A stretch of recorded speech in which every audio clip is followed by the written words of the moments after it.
An article in the Wall Street Journal last week spotlighted a topic often ignored in the nation: the alarming abortion rate for African Americans in the United States. Wall Street Journal columnist Jason Riley wrote a piece last week titled, "Let's Talk About the Black Abortion Rate." Riley explored how in New York City, thousands more Black babies are aborted than born alive each year.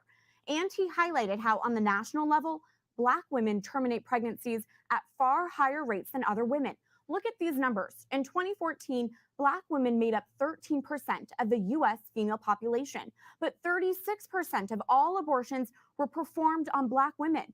I spoke on this exact topic, the alarming Black abortion rate, with a pro-life leader earlier this year. Pastor Cleonard Howard Childress Jr.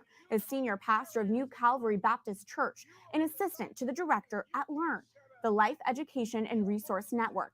He coined the phrase that the most dangerous place for an African American is in the womb. We go now to our interview with Pastor Childress to hear why. Well, first, it's not hyperbole. It's not a radical rant from a right-wing reverend. It is a sociological fact. 52% of all African-American pregnancies end in abortion, 1,786 a day. And since 1973, over 20 million African-Americans have been killed by abortion alone. So it is not anything to be used lightly. It is a sociological fact, and it's happening on our watch, and I'm grieved over that. And you are bringing that truth to the urban areas, speaking with young people. Tell us about your strategy and your technique. Well, first, with today's young people, just be honest, sincere, and tell the truth. Don't be afraid of the differences in the generations, but unquestionably, they need to know that they've been lied to. And they need to know that this is a great deception that's being played out. And unquestionably, they need to know that it's going to affect them for the rest of their lives.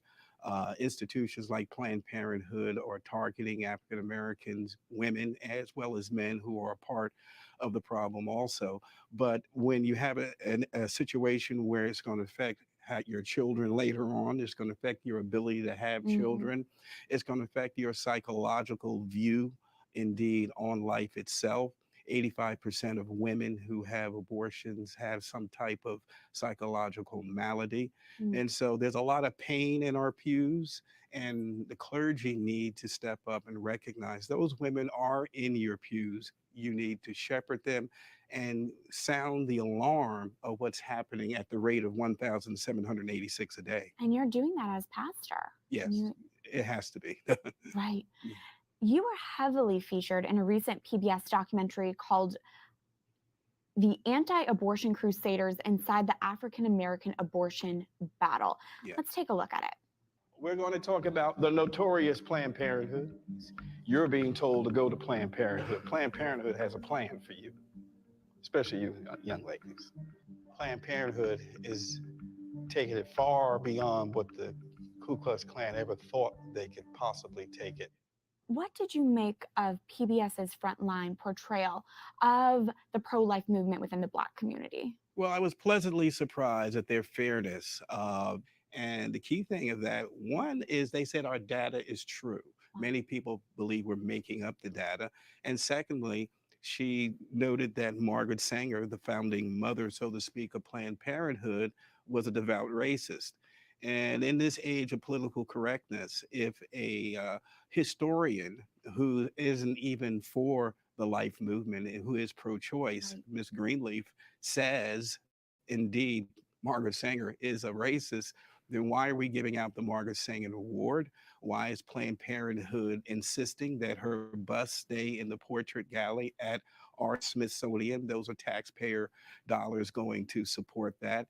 And in the age, once again, of political correctness and racial sensitivity, why are you upholding a devout racist as a role model for other women and other politicians? It's shocking. And Pastor, talking about abortion is a tough issue on its own. And now we're throwing the race element into it. What advice do you have for our viewers so they can boldly speak the truth that abortion is hurting the Black community? Well, I often come from the civil rights perspective. I think we all have a common enemy, common goal, common God. When talking with the African American community, we have to recognize that this is a segment of our community whose rights are being denied. It's the same platform Martin Luther King took. Hmm. We are not holding these truths to be self evident. That all mankind was created equal, endowed by the Creator, not mom or dad, but God, to certain inalienable rights, among these life, liberty, and the pursuit. There is over 20 million African Americans and over 50 or 60 million since 1973 that were denied the right, the access to the American dream. That's a great social injustice and something that the church should be grieving over. Pastor Clenard Howard Childress Jr., thank you for being here. Thank you for having me very much.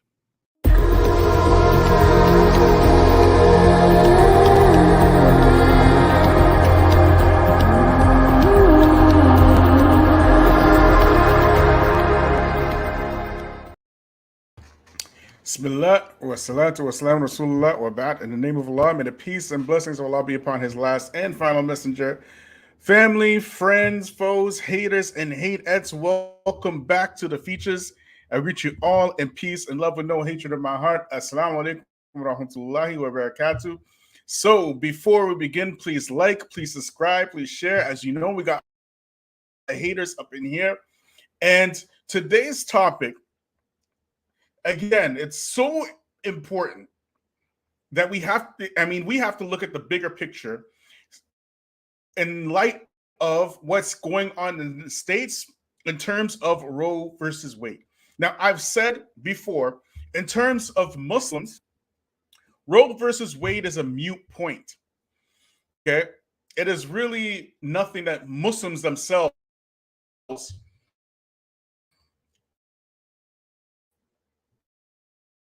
are. When it comes to social engineering in the Black community, then this is a great endeavor, because as you all know, those of you who have been following me for a while, we put out several times about the devilishness of Planned Parenthood and Margaret Sanger. Okay, and the whole point of Planned Parenthood was a eugenics movement in the early 1900s. So Margaret Sanger, she spearheaded this movement in order to get rid of what she called the undesirables and to pluck the weeds from society. The repercussions of 100 years of social engineering. Y'all hearing me? And what we see now is the backlash from the white community because of their dwindling numbers in the West, which is what Roe versus Wade was all about. Now, mind you, Planned Parenthood was heavily pushed and continues to be heavily pushed in the Black community, particularly to Black women. Just like welfare was, just like Black feminism was. But what we are seeing now, subhanAllah, what we are seeing now is Black women have now almost completely separated into a intersectional group by themselves because of the Roe versus Wade ruling in the West. And this was actually something that you could probably see coming or be predictable. Y'all hearing me? And this is not necessarily a bad thing, okay? Because what is going to happen now is, ironically, the weeds will get plucked. And you will see Black people who want strong, stable families distancing themselves from these hyper social engineered Black folk whether they be these black feminists or these Pookies and Rayways. Because there is a strong sentiment of dissent within the black community because of the destruction that these people have caused within the black community. So before we get into that, let us get real quickly into the real reason why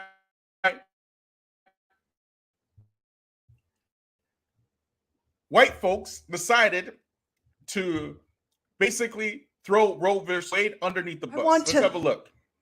I want to thank you for the historic victory for life in the Supreme Court yesterday.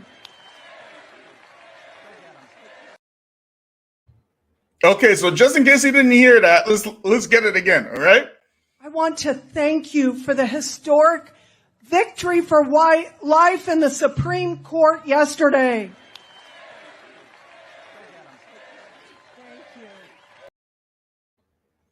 Did y'all hear that? Okay? You did not mishear that. I want to thank you for the historic victory for life in the Supreme Court yesterday. Oh my gosh.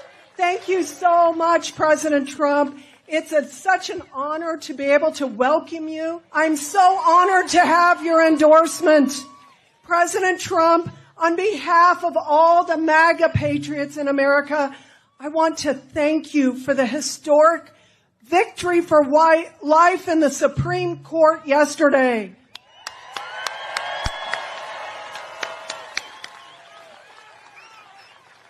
Our victories for life and the Second Amendment would never have been possible if the Never Trump rhinos had gotten their way. Now you notice that she didn't correct herself. And we also put out how Joe Biden was freaking out because by the year 2040, for the first time since slavery, white folks will be a minority in the United States. Okay? And black demographics has been a point of contention internationally since the 70s. Okay? And what we're going to do is we're going to show you something from Henry Kissinger. So let me just get this queued up for y'all. 1 second. Y'all know who Henry Kissinger is, right? I don't have to explain to you who Henry Kissinger is, right? So give me 1 moment, y'all.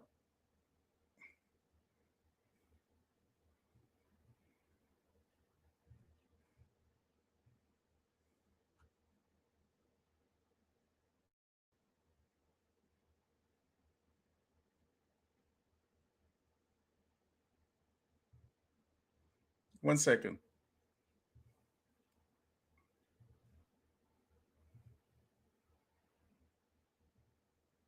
Truthful and unapologetic. In Africa, yes, because there is a policy of the American government. It's called the Kissinger Report, which was produced in the mid-70s when Henry Kissinger was involved with the government. And it explicitly states, which to this day, it remains the official policy of the American government. It has not changed. It may not be implemented by Trump, but it remains the same. That the purpose of the foreign policy in Africa was to reduce the population.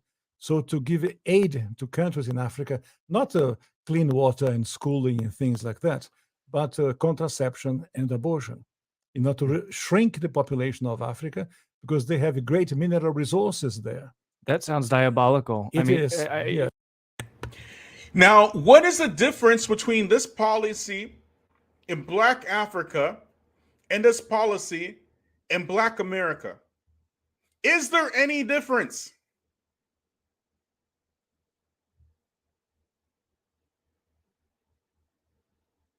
Is there any difference?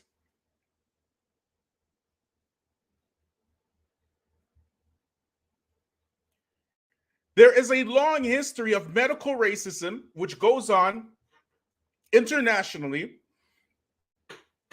which causes the death of millions of darker skinned people throughout the earth every single year, including a certain Coco, okay, that we can't mention here on YouTube, but you can guess what it is. We have Bill Gates not building wells in Africa or schools in Africa, but he's promoting Africans in Africa to take vacations. Likewise, the play in the States and the Black Americas was to pitch the the vacations as something that is disproportionately being denied to Black folk. Y'all hearing me? But the point is that the indoctrination of Black women is so profound and well-funded that they have accepted internationally the lies and the deceit of the enemy as medicine. Y'all hearing me? So anyways, let's continue. That sounds like something conceived in the mind of Margaret Sanger. Yeah, definitely. And so at the time, Kissinger and those involved with the Carter administration wanted to shrink the population, make sure that the Africans do not develop and do not use the resources for themselves, because we in the States, we need them. There's a concerted effort of foreign powers to control the population of Africa.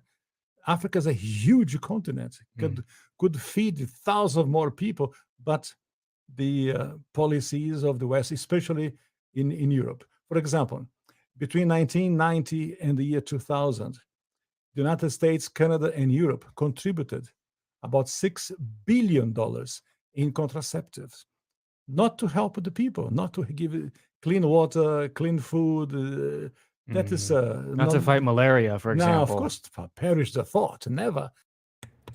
This has always been a play for Black folk and for the darkest skinned people of the world. Always, since the early 1900s. And during the 60s and 70s, it really stepped up with Black feminism, trying to convince Black women to murder their own babies.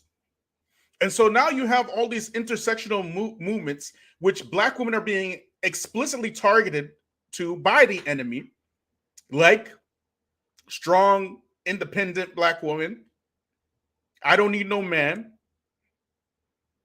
and abortion. And the abortion thing is an international phenomenon. We mentioned before how in India, hundreds and thousands of women were killed because of vaccinations and Planned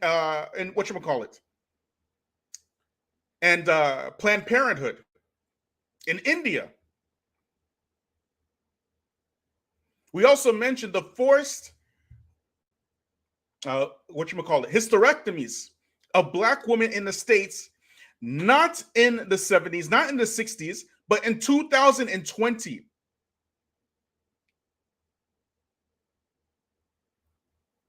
Black women seeking asylum were forced to have hysterectomies by force. And now,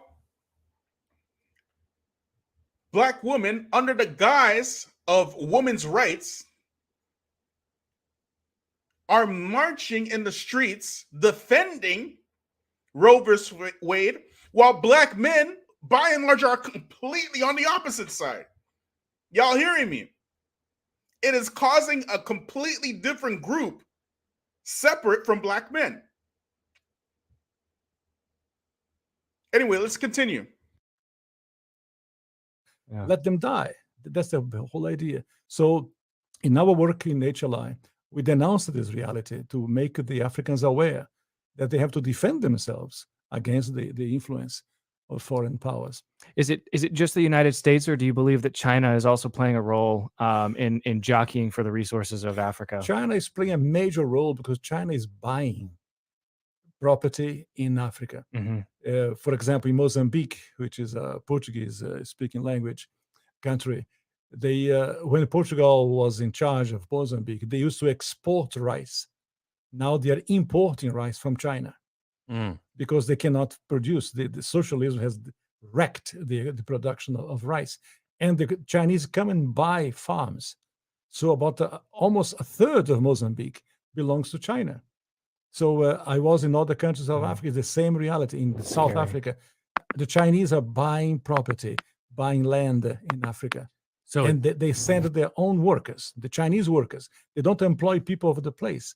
They send their own workers to populate and to live in the place.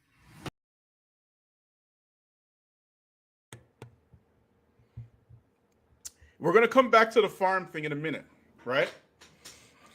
So, at any rate, I want to show you, y'all, right?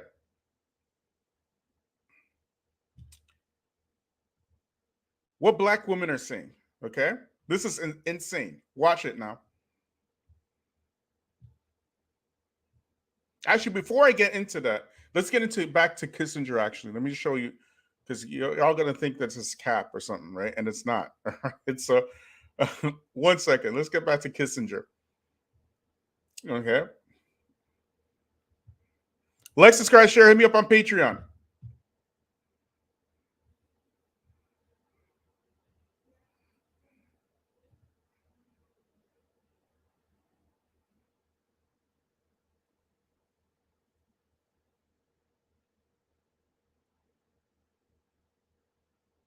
One second, y'all. Let me try to find it. I have it here somewhere.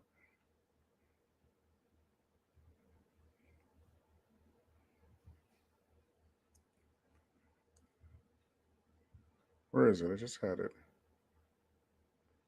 Oh, there we go. Okay. This is quite a long article. Okay. Exposing global population control agenda.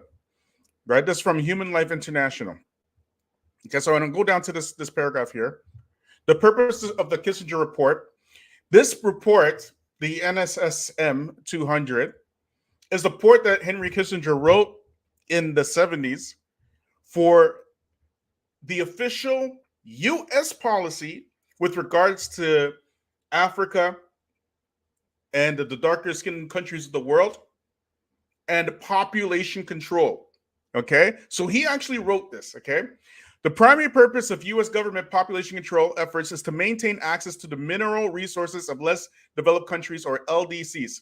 The Kissinger report states the U.S. economy will require large and increasing amounts of minerals from abroad, especially from less developed countries. That fact gives U.S. enhanced interest in political and economic and social stability of supplying countries. Wherever a lessening of population pressures through reduced birth rates can increase prospects for such stability, population policy becomes relevant to resource supplies and economic interests of the United States. He's saying this about abroad. Black women in the States get abortions at a rate 3 times higher than their other counterparts. Since the 1970s, there have been approximately 60 million abortions since the 1970s. 20 million of those abortions were performed by Black women, even though they only make up 13% of the population. And some stats say that if those babies were to be born, then the Black population by itself would have a population of 65 million. because those aborted babies would have children and so on. You get me? So this social engineering experiment, which has backfired on the dominant society, what is going to happen now? Y'all need to think. What is going to happen now when, because remember, they're making abortions illegal. What will happen when the black population explodes? Because the whole point of this is to increase the numbers of white folk. Y'all hearing me? As you already heard, I want to thank you for the historic victory for life in the Supreme Court yesterday.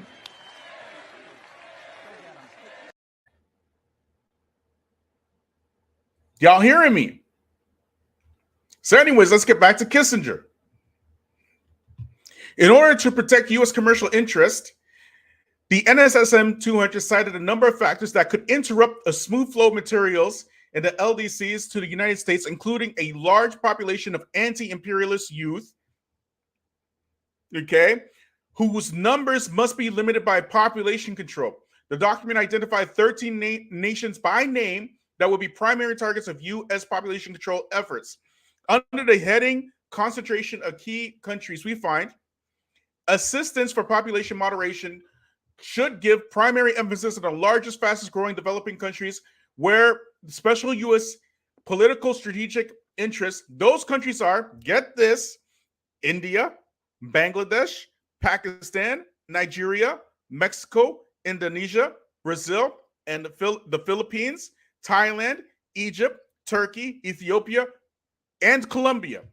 At the same time, the U.S. will look at the multilateral agencies, especially UN Fund for Population Activities has projects over 80 countries to increase population assistance and broader bases with increased U.S. contributions, meaning birth control or AIDS or vacations. Okay, you get it? This is desirable in terms of U.S. interests and necessary in political terms in the United States. Okay?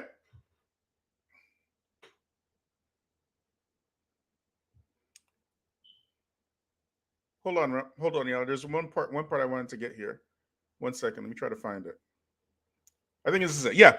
According to the Kissinger report, elements of implementation of the government population control program could include legalization of abortion, financial incentives for countries to increase their abortion, sterilization, and contraception use rates, indoctrination of children, and mandatory population control and coercion of other forms, such as withholding disaster and food aid, unless the LDC implements population control programs. This is why the world is starving today. Not because there's no food in the world, but because what these shayateen do, what these devils do, is that they give these, you could say, puppet governments predatory loans in order to build their infrastructure, in which U.S. corporations go and try to build their infrastructure, knowing full and well that these countries cannot pay these predatory loans back with interest. We're talking about USAID, we're talking about the IMF, we're talking about the World Bank. And once these countries don't pay their loans back because they can't, what these corporations now do is that they demand the resources of these countries for free, and they also demand that these countries do not grow their own food. So places like Africa, can you imagine how many centuries and millennia Africans have been living in Africa? We never heard of Africans starving at the time of the Prophet ﷺ. Okay, we never heard of that, right? And all of a sudden, all we hear about every single day since I was a kid are these starving Africans. That's all we hear about. Why? Because they force these countries to import food from European corporations. Which brings us back now to the abortions now in the States. How do you think, at the risk of sounding like going through a slippery slope, it's only because this is how the enemy operates. How do you think they're going to control the black population in the Americas? How do you think they're going to do that? I'm just asking a question.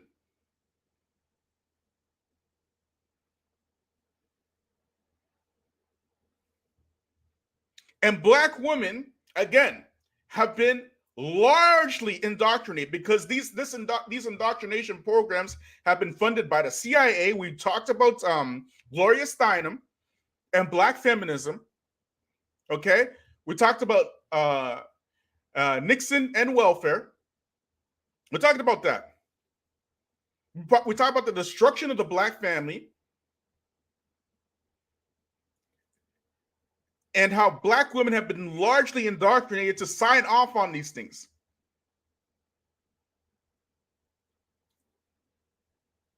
And we see the results of them in real time, in real life, and they still signing off on it. So what will end up happening is, which is why I said it's not necessarily a bad thing, is that those of us, particularly those of us who are holding on to godliness and the religion, we are going to separate from these people because they're incredibly destructive and you can't convince them otherwise. Look at this. Let me just show y'all something. Let me show y'all something, okay? Like, subscribe, share, hit me up on Patreon. I don't think this is jokes. 1 second, y'all.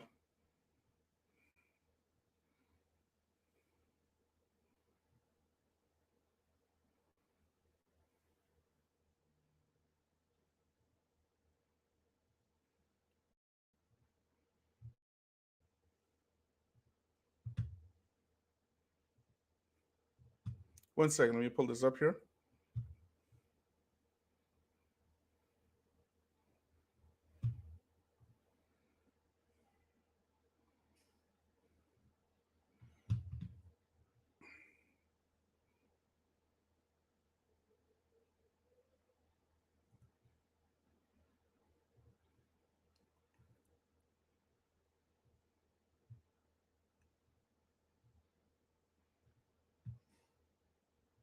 This is Cori Bush. Listen to what she got to say. I was a young girl, all of 17 years old, and had just graduated high school.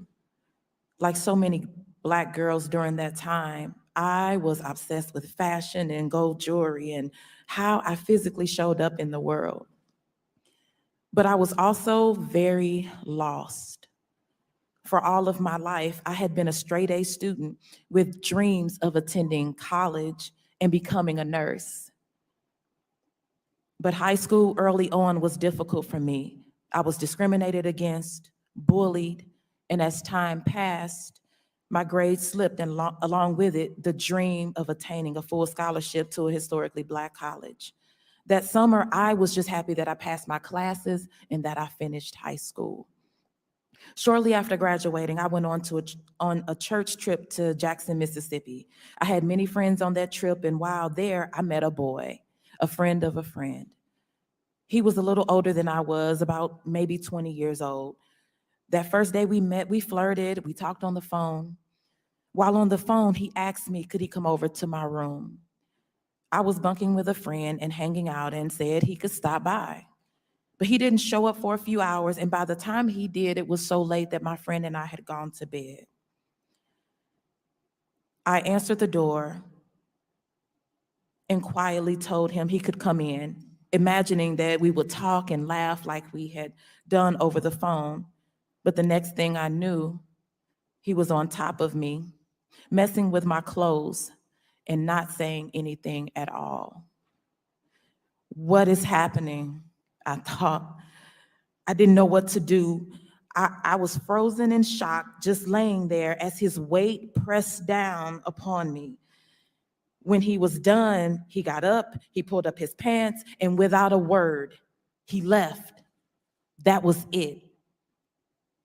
I was confused, I was embarrassed, I was ashamed. I asked myself, was it something that I had done? The next morning, I wanted to talk to him. I just wanted to say something to him, but he refused to talk to me.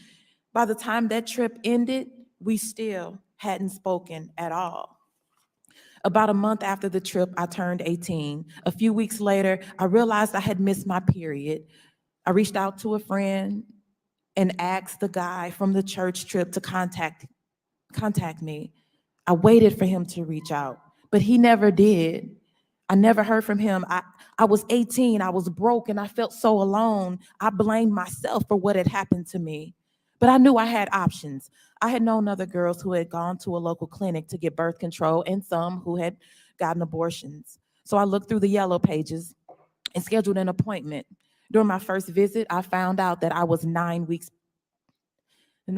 pregnant, and then the panic set in. How could I make this pregnancy work?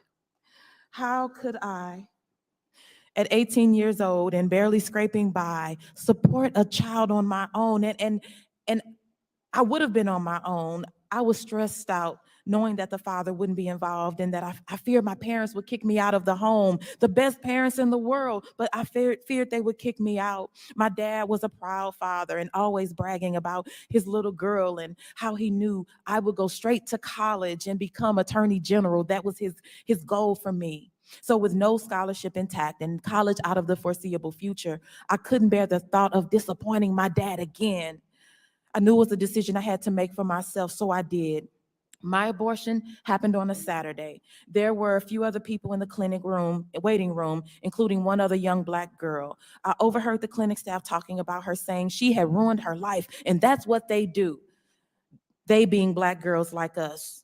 Before the procedure, I remember going in for counseling and being told that if I moved forward with this pregnancy, my baby would be jacked up because the fetus was already malnourished and underweight. Being told that if I had this baby, I would wind up on food stamps and welfare. I was being talked to like trash, and it worsened my shame.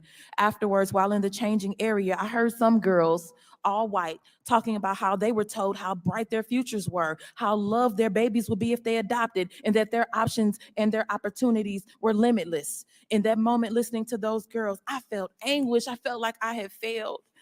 I went home, my body ached, and I had this heavy bleeding. I felt so sick. I felt dizzy, nauseous. I felt like something was missing. I felt alone, but I also felt so resolved in my decision. Choosing to have an abortion was the hardest decision I had ever made. But at 18 years old, I knew it was the right decision for me. It was freeing, knowing I had options. Even still, it took long for me to feel like me again until most recently when I decided to give this speech. So to all the Black women and girls who have had abortions and will have abortions, we have nothing to be ashamed of. We live in a society that has failed to legislate love and justice for us. So we deserve better. We demand better. We are worthy of better. So that's why I'm here to tell my story. So today I sit before you as that nurse, as that pastor, as that activist, that survivor, that single mom, that congresswoman, to testify that in the summer of 1994, I was raped, I became pregnant, and I chose to have an abortion.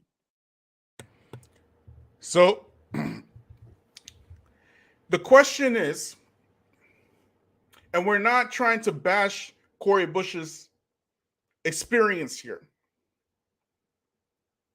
but the question is this the first time we've heard this story as Black people?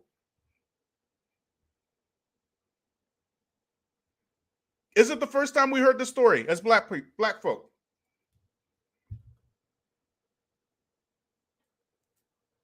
And if it is not the first time that we've heard this story as Black folk, then is this messaging that we are sending to Black folk appropriate? Every single time that they come to Black people or Black women particularly to encourage them to get abortions, it's always a horror story like this. It almost carbon copy every single time. Oh, you know, and it's not whatchamacallit, to put down Cori Bush experience or anything of that nature. I don't want anybody to say that I'm trivializing this experience. That's not what I'm doing here. That's not what I am doing here. But the messaging that both Black men and Black women should be receiving is that of separating the sexes, getting married, building Black families, not inviting boys to your house late at night. This is the messaging that we should be sending. Not after we invited a boy to the house, we decide to get an abortion after the consequences. Because you're talking about 20 million abortions in the Black community. 20 million. Are you telling me that all these women were raped? All of them? No. So something else is going on here. Because we know and we understand that this is a plot in order to keep the population of Black folk down. So they can't just come and tell you, you know what? You Black people, you're too populated. Go get an abortion. They can't say that. What do they always say? They always say, if you have a baby, you're going to be broke. You're going to be poor. Like she said, you're going to be on welfare, like that. If you have a baby, you know what I mean? You're not going to have a life, like she said.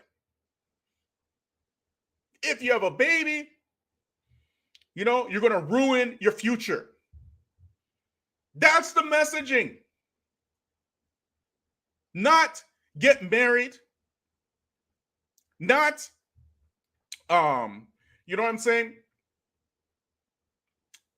To build a family, like to have wife skills, and none of that. None of that at all. If you look at some of the stronger communities, for example, the Jewish community, do they have this issue? No, they don't. We are here. Majority of us are Muslims watching this right now. Our number one priority should be to save ourselves and our families from the fire, correct? So then how is it that every single time the enemy comes and brings us news that we are just too lazy to verify it? Always some Black looking person to give us advice in that manner, exactly that manner. They have to come with the most horrific story to pull your heartstrings so you can be sympathetic to a cause more evil and more destructive. You get me? Which is why we say all the time on the features that Muslims and Black folks should never play in the left-right paradigm. Never play in that left-right paradigm, particularly Muslims, because we have our own paradigm. And if you start to decide, you will be easily drawn into the plots of the enemy. This is in my opinion, it's an obvious plot. Obvious plot. Y'all hearing me? Jazakallah khair, Brother Abdullah Isa. May Allah reward you and bless you and multiply it for you 1,000-fold. Ameen.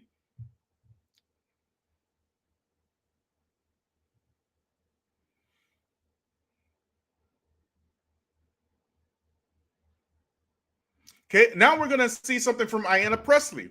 Now watch how they do this.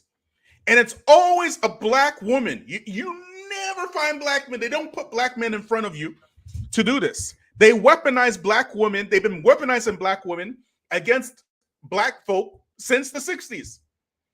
This experiment, it looks like it's about to come to a close, in my opinion, because black people, both black men and black women, are sick of it.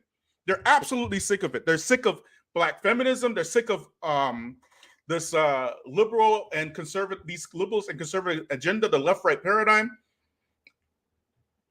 And there seems to be a complete shift and a global awakening from black folk. And we're just not, we've seen the plot too many times to fall for the okie doke. Y'all hearing me? So anyway, let's have a look what Ayanna Pressley got to say.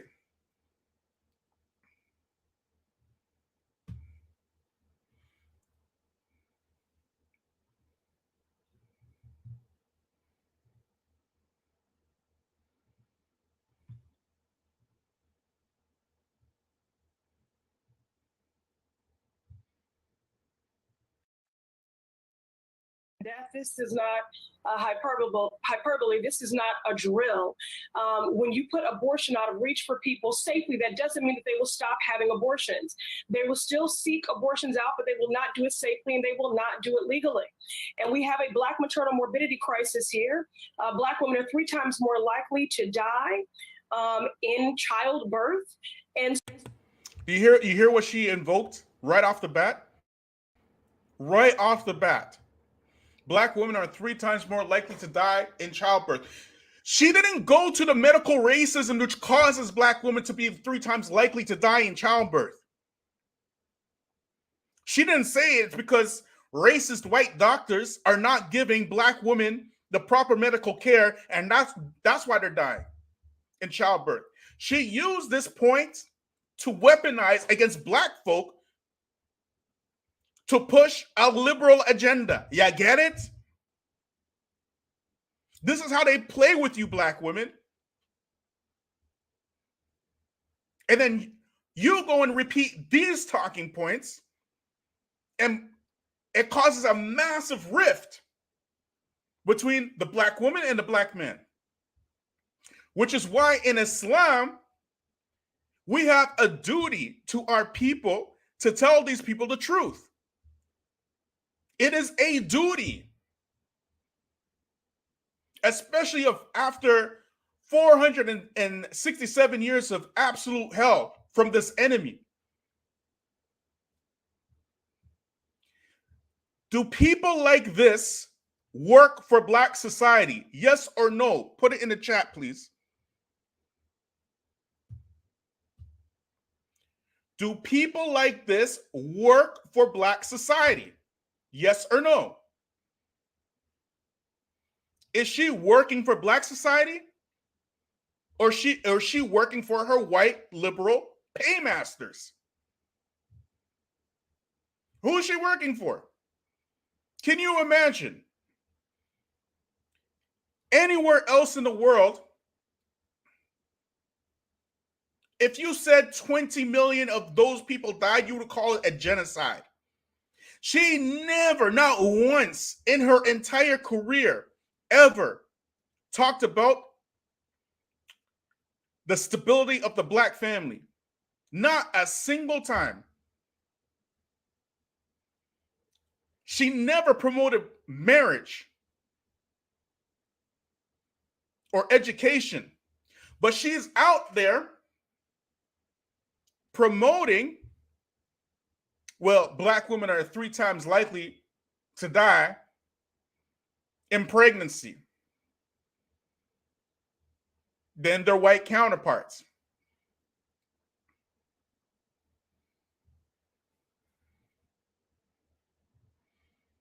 Muslim knows he has to take care of his family. Every man has a shepherd and he is responsible for his flock. And for a Muslim, that responsibility is tenfold.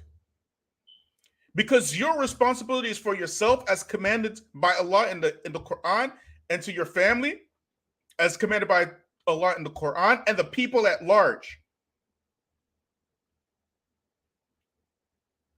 We are supposed to be the most just, the most truthful on earth.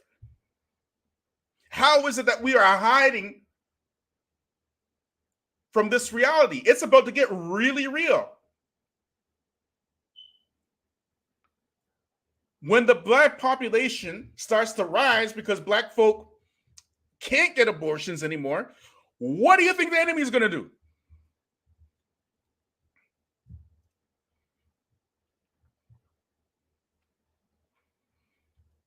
We can't just sit down and chill anymore, especially the Muslims.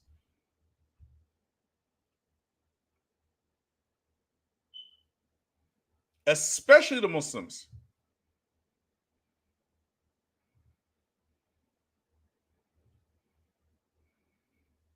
Let's continue with Ayanna Presley. So this is a matter of life or death.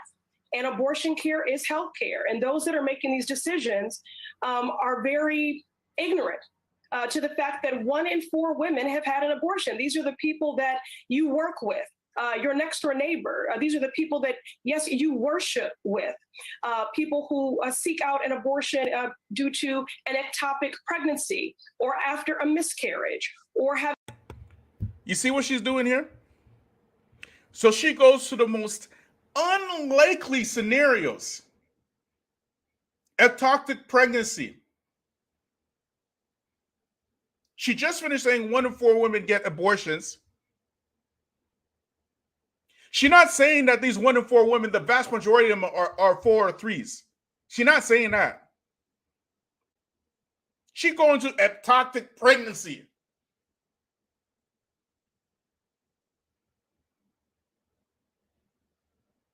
Even amongst the ulama, there's like, ikhtilaf on ectopic pregnancy because this is life-threatening. And in Islam, preserving the life takes precedence.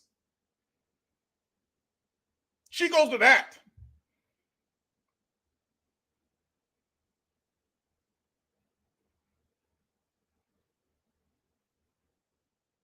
But they always put black-looking folk in front of you to do this stuff all the time.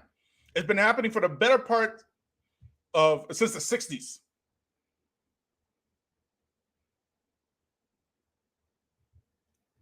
Anyways, this is so crazy. 1 second, y'all.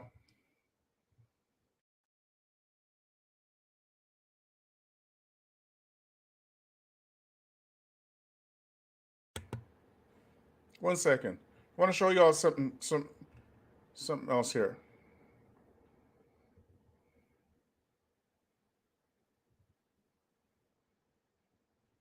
Or you know what? Because we've been going for 53 minutes, and we can go all day on this. Like, seriously, man. Black women are being absolutely weaponized, particularly in our times, against the larger black society in the West. And there will be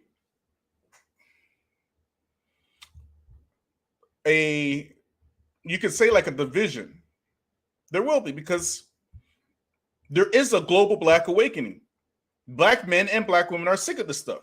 They're totally sick of it. So we are supposed to sign off on everybody else's struggle. Can you imagine? The whole point of this, Roe versus Wade, is because white folks' numbers is going down. And you have black folks or black women hand in hand with white women promoting their own destruction. This is total insanity. And the people who should be bringing these people to truth, the Muslims rather, they're just quiet. They're just chilling. And this is not the time to chill. We got way too much work to do.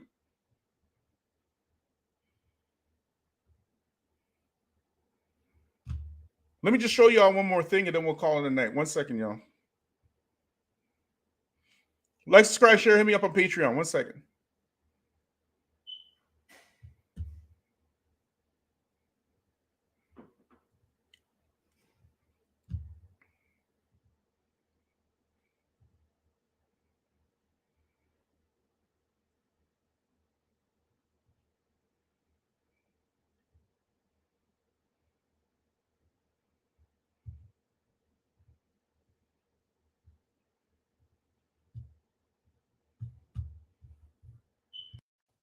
As founder of the American Birth Control League, which later became Planned Parenthood, Margaret Sanger was no doubt a controversial figure with disturbing views on eugenics, race, and population control.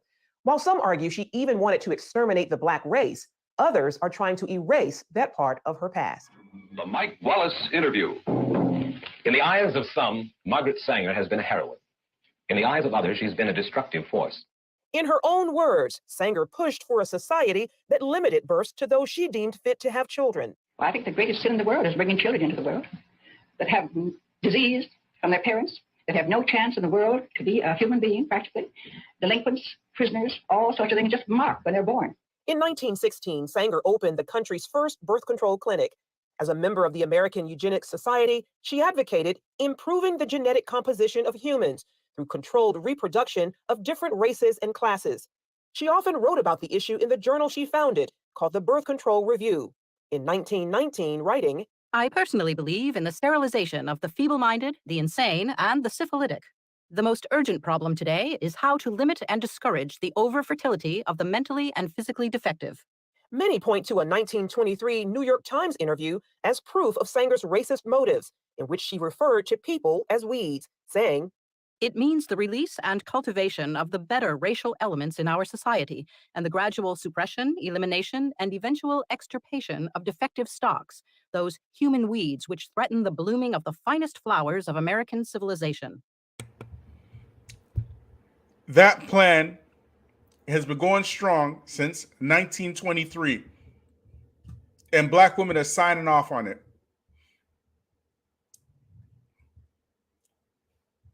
Y'all hearing me? Since 1923. 1923.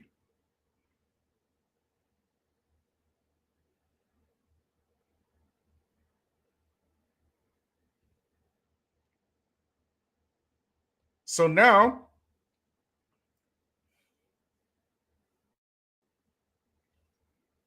there needs to be a sharp turn, an end to 304 culture.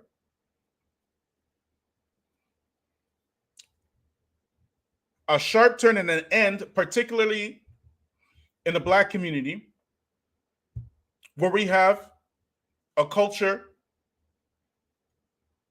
which is not ours, it's imposed on us. We have to take control, and we have to take the reins in controlling this 304 culture, this whole jobby culture. And we have to distance ourselves very far from these types. Anyways, we've been going on for almost an hour. I'd like to thank everybody who showed up. Like, subscribe, share, hit me up on Patreon. I thank the brother Abdullah Isa for your generosity. Hayakumullah. May Allah reward you and bless you and multiply for you 1,000-fold. I'd like to thank everybody who participated in the comments today. And don't forget to support the channel on Patreon. Subhanaka bihamdik wa shara lil ant astaghfiruka wa atubu ilayk.